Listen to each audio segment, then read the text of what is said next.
Chères auditrices et chers auditeurs, merci d'être là ce soir et merci d'apprécier mes histoires. Bienvenue sur Voyage dans l'inconnu, où je vous propose des histoires apaisantes pour trouver le sommeil.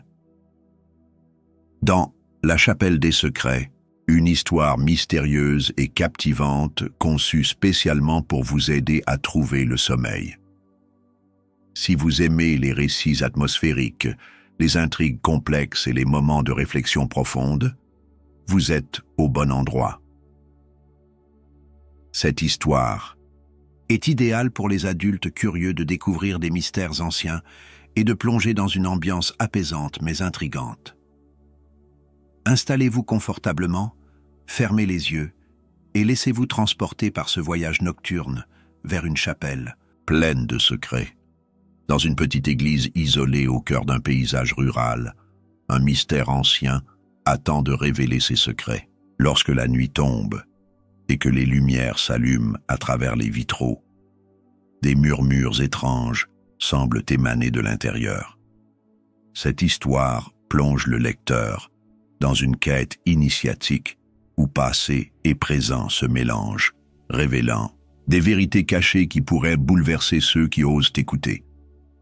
L'histoire suit Eleanor, une femme en quête de réponse après la disparition de son grand-père, un homme mystérieux lié à cette chapelle depuis des décennies.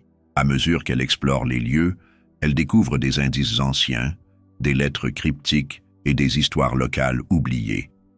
Chaque chapitre dévoile une nouvelle couche du mystère, tandis que les forces invisibles semblent guider ou menacer Eleanor dans sa quête.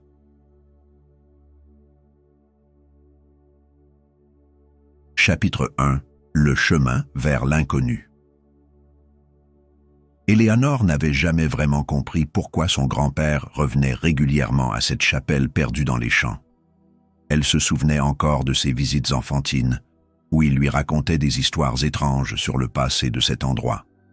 Mais elle avait toujours cru que ces récits étaient simplement des légendes locales, sans plus. Cependant, après sa disparition brutale quelques semaines plus tôt, Eleanor sentit qu'elle devait enfin explorer ce mystère qui semblait hanter son aîné depuis si longtemps. Le jour où elle prit la route vers la chapelle, le ciel était bas et chargé de nuages menaçants.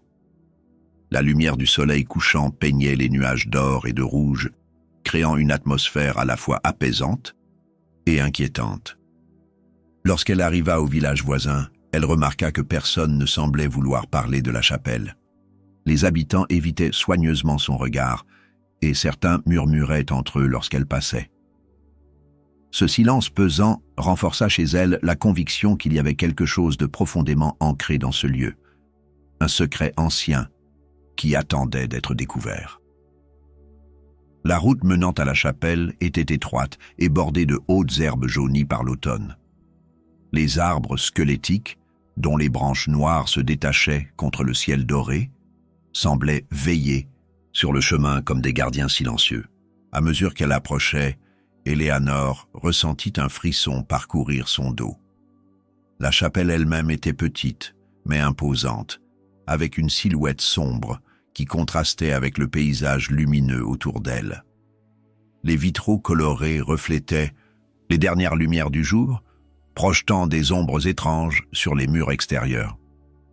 Lorsqu'elle descendit de voiture, elle entendit un bruit sourd, comme si quelqu'un ou quelque chose bougeait à l'intérieur. Elle savait alors qu'elle venait de franchir une frontière invisible entre le monde familier et un autre, plus obscur et mystérieux. Elle poussa doucement la porte de bois vermoulu, qui grinça légèrement sous son poids. À l'intérieur, une odeur de bois vieilli et de cire ancienne l'accueillit immédiatement. Les bancs étaient vides, mais elle eut l'impression que quelqu'un l'observait. Les vitraux colorés projetaient des lumières vacillantes sur les murs, créant une atmosphère irréelle. Alors qu'elle explorait les recoins de l'église, elle trouva une vieille boîte en métal sous un banc. À l'intérieur, elle découvrit une lettre datant de plusieurs décennies, écrite par son grand-père lui-même. La lettre mentionnait une clé et un secret ancestral, mais sans donner plus de détails. Éléanore comprit alors qu'elle devrait creuser plus profondément pour comprendre ce qui avait poussé son grand-père à revenir ici. Chapitre 2. Les murmures de la nuit. À l'intérieur de la chapelle, Éléanore fut accueillie par une odeur de bois vieilli et de cire ancienne. Les bancs étaient vides, mais elle eut l'impression que quelqu'un l'observait. Les vitraux, colorés, projetaient des lumières vacillantes sur les murs, créant une atmosphère irréelle. Alors qu'elle explorait les recoins de l'église, elle trouva une vieille boîte en métal sous un banc. À l'intérieur, elle découvrit une lettre datant de plusieurs décennies, écrite par son grand-père lui-même. La lettre mentionnait une clé et un secret ancestral, mais sans donner plus de détails. Éléanore comprit alors qu'elle devrait creuser plus profondément pour comprendre ce qui avait poussé son grand-père à revenir ici. Les heures s'écoulèrent, lentement, et Éléanore continua à fouiller partout dans la chapelle. Elle inspecta chaque recoin, chaque banc, chaque mur, cherchant désespérément une trace de cette fameuse clé. À un moment donné, elle remarqua une petite trappe dissimulée sous un des bancs. En l'ouvrant, elle découvrit une petite clé en fer rouillé. Avec appréhension, elle descendit un escalier caché qui menait à une crypte souterraine. Là, elle trouva des coffres anciens et des documents jaunis. Parmi eux, une carte montrait une région montagneuse avec une croix marquant un point précis. Éléanore réalisa que son grand-père avait peut-être découvert quelque chose de crucial là-bas. Mais avant de partir, elle remarqua quelque chose d'étrange. Des murmures légers semblaient provenir des murs de la chapelle. Au début, elle pensa que c'était simplement le vent qui soufflait à travers les fissures. Mais à mesure qu'elle restait attentive, elle comprit que ces sons étaient bien plus complexes. Ils formaient des phrases incomplètes, comme si des voix lointaines chuchotaient des mots sans suite logique. Éléanore se figea, le cœur battant à tout rompre. Elle se retourna lentement, scrutant chaque recoin de la chapelle, mais rien ne bougeait. Pourtant, elle était certaine que ces murmures venaient de quelque part, et elles semblaient être spécifiquement dirigées vers elle. Elle décida de sortir pour prendre l'air frais et se calmer. Dehors, le ciel était maintenant presque entièrement noir, et les étoiles commençaient à scintiller dans le ciel. Elle marcha jusqu'à l'entrée de la chapelle et s'assit sur un vieux banc en pierre, contemplant les étoiles. Elle repensa aux murmures qu'elle avait entendus à l'intérieur et se demanda si son grand-père avait déjà vécu la même chose. Peut-être que ces voix étaient liées au secret ancestral mentionné dans la lettre. Éléanore savait qu'elle devait continuer à explorer, mais elle ressentait aussi une immense fatigue, comme si ces lieux absorbaient peu à peu son énergie. Chapitre 3. Les secrets du village. Décidée à en savoir plus, Éléanore se rendit au village voisin pour interroger les habitants. Tout le monde semblait connaître son grand-père, mais personne ne voulait parler de la chapelle. Les gens chuchotaient à son passage, et certains évitaient même son regard. Cependant, une vieille femme, Madame Thompson, accepta de lui raconter une légende locale. Selon elle, la chapelle abritait autrefois un prêtre qui pratiquait des rituels secrets. Certains disaient qu'il communiquait avec des esprits, d'autres que des malheurs avaient frappé ceux qui s'étaient aventurés trop loin dans ces mystères. Éléanore ressentit un frisson en entendant ces récits, mais elle savait qu'elle devait continuer. Madame Thompson, une femme âgée aux cheveux blancs et aux yeux perçants, invita Éléanore à s'asseoir dans son salon exigu mais confortable. Sur les murs, des photographies jaunies montraient des scènes de la vie quotidienne du village, ainsi que des images de la chapelle elle-même. Madame Thompson commença son récit d'une voix douce mais pleine de gravité.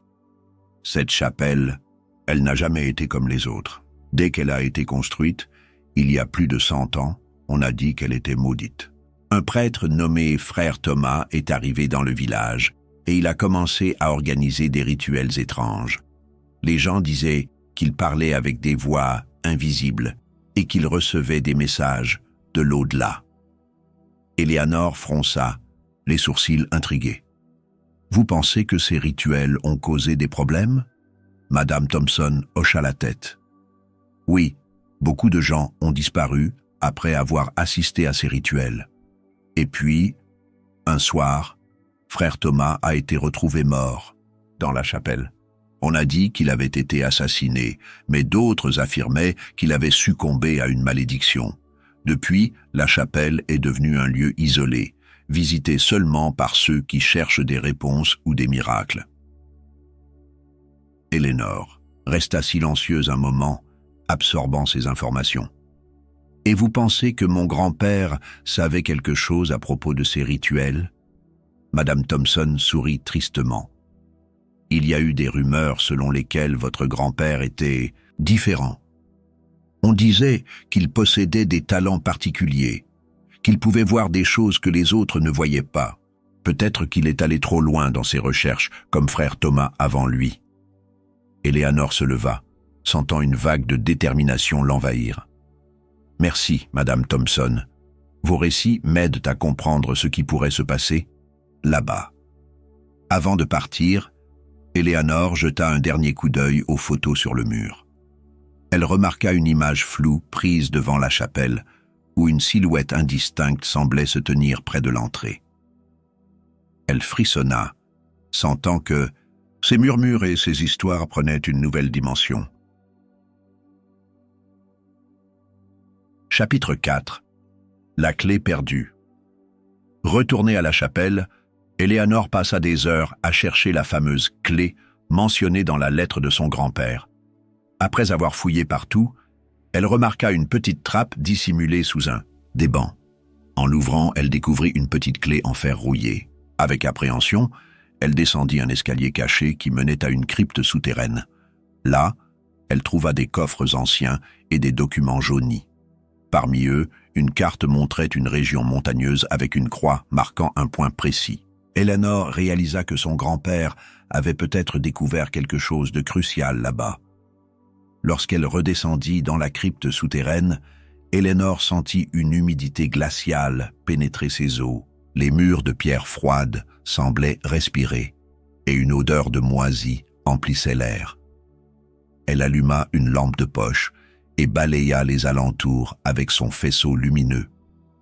Dans un coin, elle trouva une petite trappe en bois qui semblait avoir été cachée derrière une pile de caisses. En l'ouvrant, elle découvrit une petite clé en fer rouillé. Elle la saisit avec précaution, sentant une vibration subtile dans ses doigts. Elle descendit ensuite un escalier en colimaçon qui menait à une crypte souterraine encore plus profonde.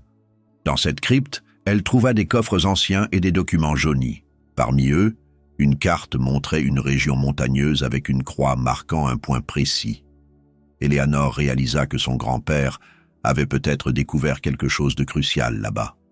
Elle examina attentivement la carte, notant des symboles étranges inscrits autour de la croix.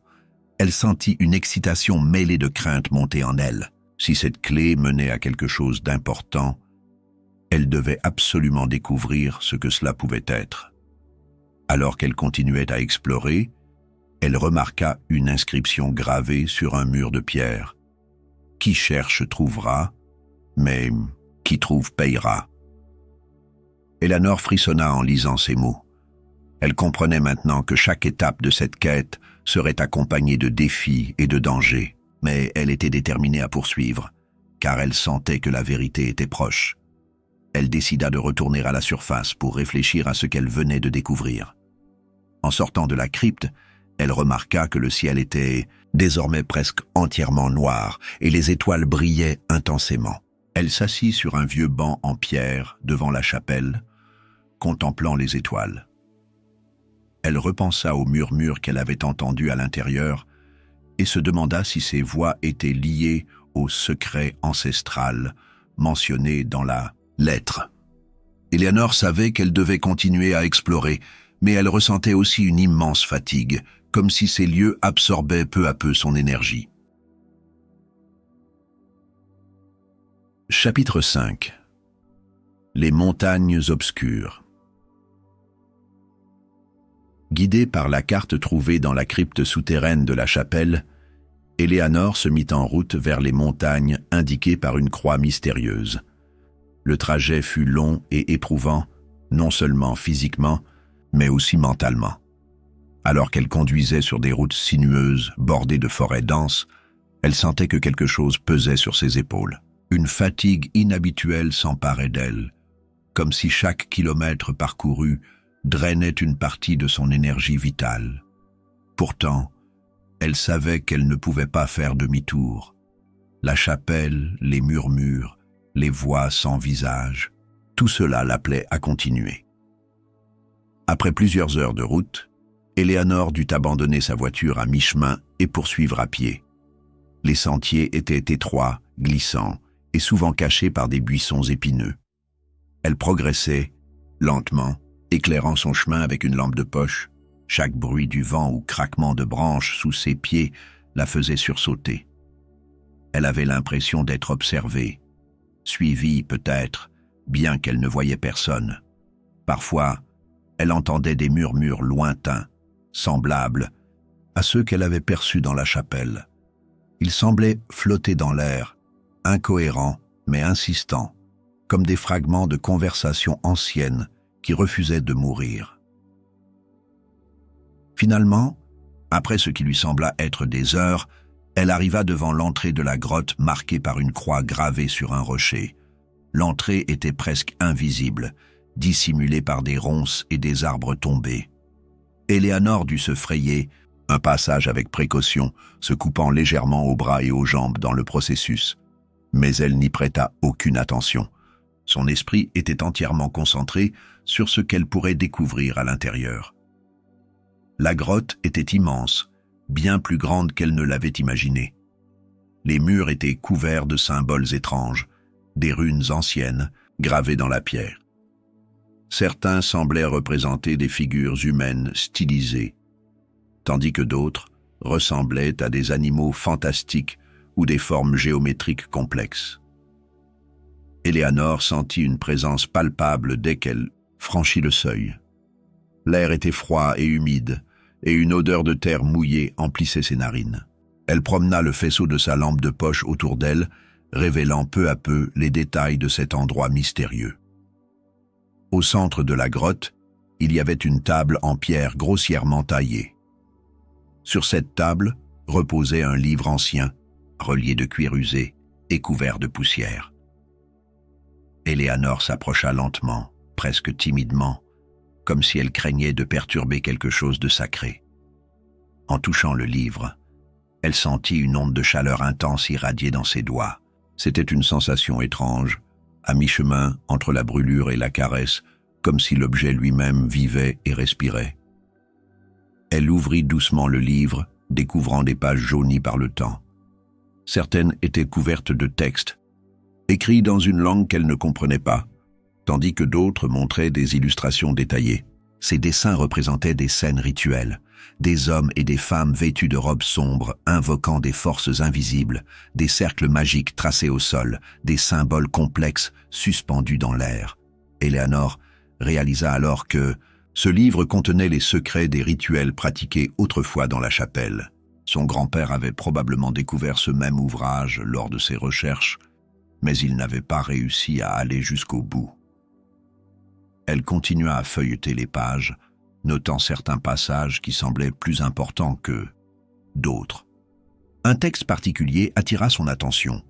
Il parlait d'un portail capable de libérer des âmes prisonnières.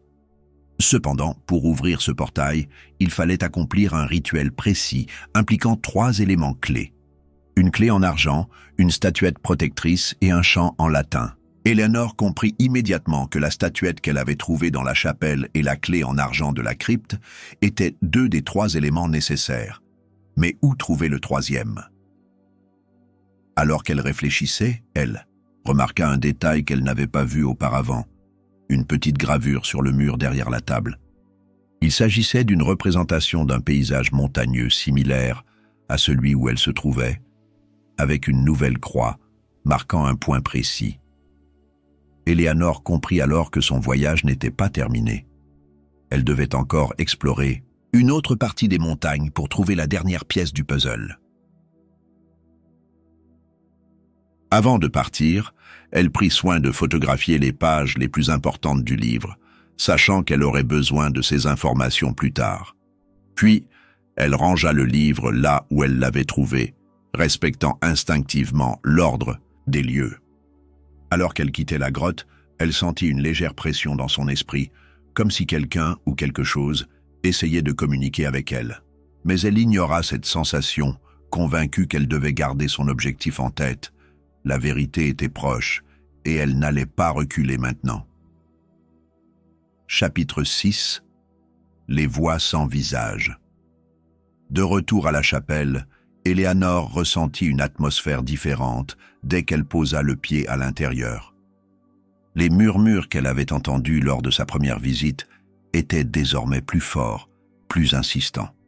Ils semblaient leur provenir des murs eux-mêmes, des ombres projetées par les vitraux colorés et même du sol sous ses pieds. Éléanore tenta de rester calme, mais elle ne pouvait s'empêcher de regarder par-dessus son épaule, cherchant une source visible à ses voix. Rien. Personne. Juste le silence interrompu par des chuchotements incompréhensibles. Elle décida de se diriger vers l'autel principal, où elle avait trouvé la statuette en argent lors de sa précédente exploration. Cette petite sculpture semblait être la clé de tout ce mystère. En la touchant à nouveau, Éléanore sentit une nouvelle vague de chaleur, plus intense cette fois. Les murmures cessèrent instantanément, comme si la statuette agissait comme un bouclier contre les forces invisibles qui hantaient les lieux. Elle comprit alors que cet objet possédait une véritable puissance protectrice, peut-être liée au rituel décrit dans le livre des âmes, mais ce n'était pas suffisant.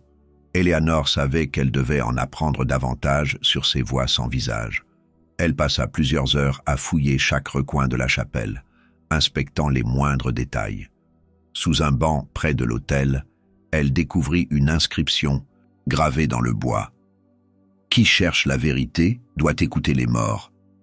Ces mots résonnèrent profondément en elle. Était-ce un avertissement, un conseil ou simplement une mise en garde?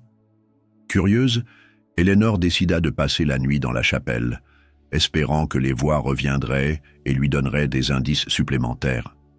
Elle installa un sac de couchage dans un coin près de l'autel et s'allongea, serrant la statuette contre elle comme une amulette. Le silence régna pendant un moment, mais bientôt, les murmures reprirent, plus distincts cette fois. Éléanore ferma les yeux et se concentra, essayant de comprendre ce qu'il disait. Les voix semblaient parler en latin, une langue qu'elle connaissait mal. Toutefois, quelques mots lui parvenaient clairement. Liberat animas, libérer les âmes. Cela correspondait aux instructions du livre qu'elle avait trouvé dans la grotte. Les âmes prisonnières, mentionnées dans le texte, étaient donc réelles, et elle demandait à être libérée. Éléanore sentit un poids immense peser sur ses épaules. Elle ne savait pas exactement ce que cela impliquait, mais elle savait qu'elle devait agir rapidement. Elle sortit les photos qu'elle avait prises du livre et commença à étudier les passages en détail. L'un d'eux mentionnait un chant spécifique qu'il fallait réciter pour ouvrir le fameux portail. Bien qu'elle ne comprenne pas toutes les nuances du latin, elle mémorisa les phrases mot à mot, répétant à voix basse jusqu'à ce qu'elle les maîtrise parfaitement. Pendant ce temps, les voix continuaient à murmurer autour d'elle, comme si elles approuvaient ses efforts. Vers le milieu de la nuit, Éléanore sentit une présence plus tangible. Une silhouette floue apparut devant elle, translucide et éthérée. C'était une femme vêtue d'une robe simple, ses traits indistincts, mais son regard rempli de tristesse. Elle tendit la main vers Éléanore, puis désigna l'autel, avant de disparaître. Éléanore resta figée un instant, incertaine de ce qu'elle venait de voir. Était-ce une hallucination ou une manifestation des âmes prisonnières? Quoi qu'il en soit, elle sentit que le moment était venu d'agir.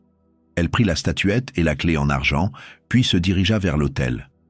Là, elle traça un cercle magique sur le sol avec de la craie blanche qu'elle avait apportée, en suivant les instructions du livre. Puis, elle plaça la statuette au centre du cercle et inséra la clé dans une fente qu'elle découvrit sur le côté de l'autel. Rien ne se produisit immédiatement, mais elle sentit une énergie vibrante envahir la pièce. Elle récita alors le chant en latin, d'abord hésitante, puis avec plus de conviction à mesure que les mots prenaient forme.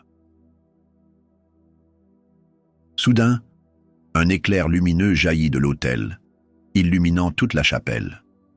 Les vitraux projetèrent des ombres, colorées sur les murs, et un vent glacé souffla à travers la pièce. Éléanore sentit une force irrésistible l'attirer vers le centre du cercle. Elle sut alors qu'elle avait activé quelque chose de puissant. Mais elle n'était pas prête. Pas encore. Elle devait d'abord trouver le dernier élément nécessaire pour compléter le rituel. Chapitre 7. La dernière clé. Après avoir activé le mécanisme sur l'autel de la chapelle, Éléanore sentit que quelque chose avait changé dans l'atmosphère. L'énergie qui émanait du cercle magique semblait vibrer sous ses pieds, comme si la terre elle-même respirait. Les murmures des voix invisibles étaient désormais plus clairs, presque compréhensibles. Elle semblait répéter une phrase, en boucle. « La dernière clé est proche ». Éléanore savait qu'elle devait trouver cette fameuse dernière clé pour achever le rituel décrit dans le livre des âmes. Mais où chercher? Et surtout, était-elle prête à affronter ce qui l'attendait? Elle passa les heures suivantes à explorer chaque recoin de la chapelle, inspectant les murs, les bancs, les statues et même les dalles du sol. Elle cherchait un indice, un signe qui pourrait lui indiquer où se trouvait cette dernière pièce du puzzle.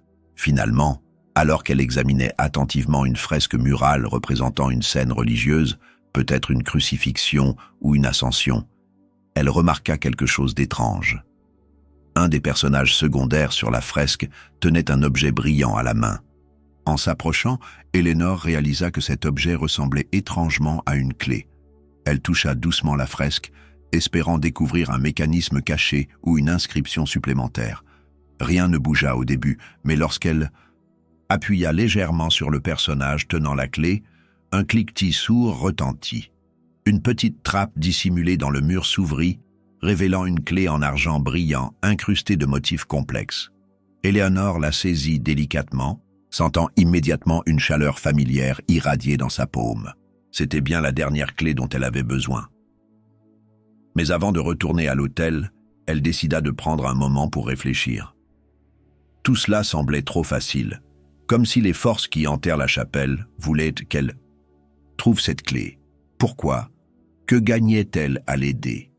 Ou, au contraire, était-ce un piège destiné à la tester? Éléanore repensa aux avertissements inscrits dans le livre des âmes. Qui cherche trouvera, mais qui trouve payera. Ces mots résonnaient dans son esprit comme un rappel constant du danger potentiel.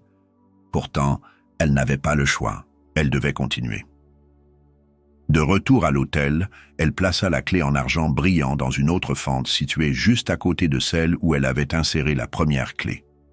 Immédiatement, un bourdonnement sourd emplit la chapelle. Les vitraux projetèrent des lumières vacillantes sur les murs, créant des ombres mouvantes qui semblaient danser autour d'elle.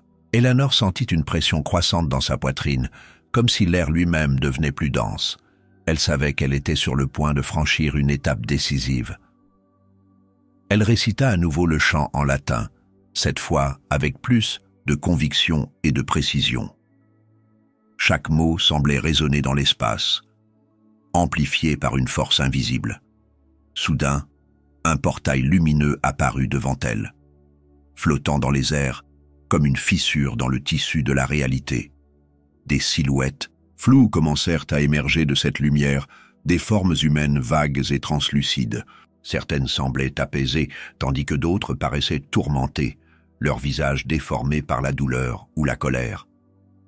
Éléanore comprit alors que ces âmes étaient celles qui avaient été piégées dans la chapelle pendant des décennies, voire des siècles.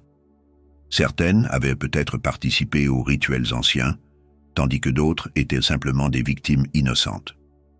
Elle ressentit une profonde tristesse en les voyant, mais aussi une détermination renouvelée. Elle devait les libérer, peu importe le prix à payer. Cependant, alors qu'elle s'apprêtait à prononcer les derniers mots du rituel, une voix forte et claire résonna dans la chapelle. « Arrête !» Cette voix n'était pas comme les autres, elle était distincte, presque tangible. Eleanor se retourna brusquement, cherchant son origine. Là, debout près de l'entrée, se tenait une silhouette familière. C'était son grand-père. Il semblait différent de la dernière fois qu'elle l'avait vu. Plus jeune, plus vibrant, mais avec une expression grave et inquiète. Il s'approcha lentement, ses pas silencieux malgré le bois vermoulu du plancher. « Eleanor, » dit-il doucement, « tu ne comprends pas ce que tu fais. » Eleanor sentit une vague de confusion l'envahir. « Grand-père, comment... » commença-t-elle, mais il l'interrompit d'un geste de la main. « Ce lieu n'est pas ce qu'il semble être, » expliqua-t-il. « Oui, il y a des âmes prisonnières ici, mais elles ne sont pas toutes innocentes. Certaines ont choisi leur sort. Si tu les libères, tu risques de libérer également des forces que tu ne peux pas contrôler. » Eleanor sentit son cœur battre à tout rompre. Elle voulait croire son grand-père, mais elle savait aussi qu'elle ne pouvait pas abandonner maintenant. Pas après tout ce qu'elle avait traversé. « Je dois essayer, » répondit-elle finalement, la voix tremblante mais résolue. Son grand-père soupira, puis hocha lentement la tête. « Alors, je serai là pour t'aider. Mais sois prudente. Ce que tu vas voir, ce que tu vas ressentir, ce sera difficile à supporter. » Avec ces mots, il disparut aussi soudainement qu'il était apparu, laissant Eleanor seule face au portail lumineux. Elle prit une profonde inspiration, rassemblant tout son courage, puis reprit le chant en latin. Les mots résonnèrent dans la chapelle, amplifiés par une énergie mystérieuse. Le portail s'élargit et les silhouettes floues commencèrent à se rapprocher. Chapitre 8. La libération. Eleanor sentit une chaleur intense irradier du portail, comme si une source de lumière pure tentait de s'extraire de l'obscurité. Les silhouettes floues qui émergeaient de la lumière semblaient hésiter, certaines avançant timidement, d'autres restant en arrière. Eleanor comprit alors qu'elle devait guider ses âmes vers leur libération, une par une. Elle tendit la main vers la première silhouette, une femme vêtue d'une robe simple, son visage marqué par la tristesse. « Viens !» murmura Eleanor, sa voix douce mais ferme. La femme hocha lentement la tête et s'avança vers elle. À mesure que chaque âme approchait, Eleanor pouvait sentir leurs émotions, leur peur, leur douleur, leur espoir. Certaines la remerciaient silencieusement, leurs yeux remplis de gratitude, tandis que d'autres semblaient incapables de parler, leur visage figé dans une expression de soulagement muet. Eleanor comprenait qu'elle était en train de leur offrir une seconde chance, une opportunité de quitter ce monde pour un autre, peut-être meilleur. Mais tout ne se passa pas sans heurts. Alors qu'elle guidait les âmes vers la lumière, une silhouette sombre émergea soudain du portail. Cette forme était différente des autres, plus grande, plus imposante et enveloppée d'une aura menaçante. Eleanor sentit une vague de terreur l'envahir. C'était une des âmes mentionnées par son grand-père, une force malveillante qui avait choisi de rester piégée dans la chapelle. La silhouette s'approcha lentement, ses contours se précisant à mesure qu'elle avançait. C'était un homme vêtu d'une robe noire, son visage dissimulé sous une capuche. Sa voix résonna dans la chapelle, grave et puissante. « Pourquoi me libères-tu? Je n'ai rien demandé. » Eleanor recula instinctivement, mais elle se força à rester calme. « Tu n'appartiens pas à ce lieu, » répondit-elle, sa voix tremblante mais déterminée. « Personne ne mérite de rester prisonnier ici. » L'homme éclata d'un rire sinistre. « Tu ne comprends pas. Ce que j'ai fait, ce que j'ai invoqué, c'était nécessaire. Sans moi, ce monde serait perdu. » Eleanor secoua la tête. « Non. Ce que tu as fait était dangereux. Tu as sacrifié des innocents pour ton propre pouvoir. Maintenant, Tu dois partir. » La silhouette sembla hésiter un instant, puis elle leva une main, projetant une onde de choc qui fit trembler toute la chapelle. Eleanor tomba à genoux, sentant une douleur intense parcourir son corps, mais elle ne céda pas. Elle se releva péniblement, serrant la statuette protectrice contre elle. « Tu n'as aucun pouvoir ici, » dit-elle fermement. « Cette chapelle appartient aux âmes innocentes, pas à toi. » La silhouette hurla de rage, mais elle commença à se dissoudre lentement, absorbée par la lumière du portail. Eleanor sentit une vague de soulagement l'envahir lorsque l'homme disparut enfin. Elle savait qu'elle venait de vaincre la dernière barrière. Les âmes restantes s'avancèrent alors vers elle, leurs visages illuminés par la lumière. Eleanor les guida une par une vers le portail, jusqu'à ce que la chapelle soit complètement vide. Le silence régna à nouveau, mais cette fois, il était apaisant, pur. Eleanor sentit une paix profonde l'envahir, comme si elle venait de libérer non seulement les âmes, mais aussi une partie d'elle-même. Elle sortit de la chapelle, épuisée, mais satisfaite. Le ciel était clair, et les premières lueurs de l'aube teintaient l'horizon d'orange et de rose. Eleanor prit une profonde inspiration, sentant le poids des derniers jours s'évanouir. Elle savait qu'elle avait accompli quelque chose d'extraordinaire, quelque chose qui changerait à jamais sa perception du monde. En retournant au village, Eleanor remarqua que les habitants semblaient différents. Ils la regardaient avec respect, certains même avec gratitude. Madame Thompson, la vieille femme qui lui avait raconté la légende de la chapelle, la salua avec un sourire chaleureux. « Merci », murmura-t-elle simplement. Eleanor ne répondit pas, mais elle comprit que son voyage avait eu un impact bien plus grand qu'elle ne l'avait imaginé. Elle monta dans sa voiture et reprit la route, sachant qu'elle laissait derrière elle une chapelle purifiée, libérée de ses secrets et de ses malédictions.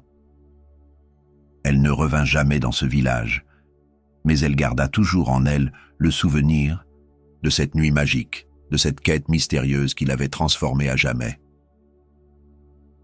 Merci infiniment d'avoir partagé ce voyage avec moi jusqu'au bout. Je sais que dans notre monde trépidant, prendre le temps d'écouter une histoire complète est un geste précieux, et je suis profondément reconnaissant que vous ayez choisi de passer ces moments avec moi.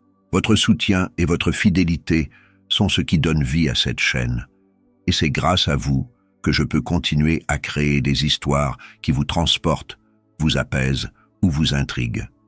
Si cette histoire vous a plu, n'hésitez pas à laisser un petit commentaire ou à cliquer sur le pouce levé. Cela m'aide énormément à partager ces récits avec encore plus de personnes. Et si vous êtes nouveau ici, pensez à vous abonner pour ne pas manquer les prochaines aventures nocturnes. Chaque nouvelle histoire est pensée spécialement pour vous offrir un moment de détente et d'évasion. Enfin, sachez que vos retours comptent énormément pour moi. Que ce soit une suggestion, une impression ou même une idée pour une future histoire, je serai ravi de vous lire dans les commentaires. Vous êtes au cœur de cette aventure et je suis honoré d'avoir pu vous accompagner ce soir. Prenez soin de vous, reposez-vous bien et à très bientôt pour une nouvelle histoire qui, je l'espère, saura à nouveau captiver votre imagination. D'ici là, dormez paisiblement et rêvez grand. À très vite sur Voyage dans l'inconnu.